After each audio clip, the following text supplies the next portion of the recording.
বন্ধু, একটা সুখবর আছে। বন্ধু, কিসের সুখবর? আরে বন্ধু, অনলাইনে একটা ক্যামেরা দেখছি। আমার তো অনেক দিনের স্বপ্ন একটা ক্যামেরা কিনবো, কিন্তু ওইভাবে তো হয় না। এবার কম দামে একটা ভালো ক্যামেরা পাইছি। এ দেখো অনলাইনে। আমি বাসায়ও বলছি আমার টাকা দিবে।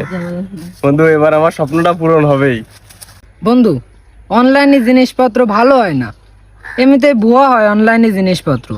তারপর তুই ভাবলি কি করে যে এত দামি একটা ক্যামেরা তোর এত সস্তায় দিয়ে দেবে? আমি তো জানি তুই এখন এইটা বলবি। কেন, আমি একটা স্বপ্ন পূরণ করতে যাচ্ছি, একটা ক্যামেরা কিনতে যাচ্ছি, অনেকদিন স্বপ্ন আমার। তোর তো সহ্য হচ্ছে না এগুলা। আমি যে কিনতে যাচ্ছি ক্যামেরা, তোর তো সহ্য হচ্ছে না, তুই তো এটা বলবি। দেখ বন্ধু, তোরে ভালোবাসি, তোরে বিশ্বাস করি, তাই তোরে এই কথাগুলো বললাম। অনলাইনে জিনিসপত্র এভাবে ভালো হয় না।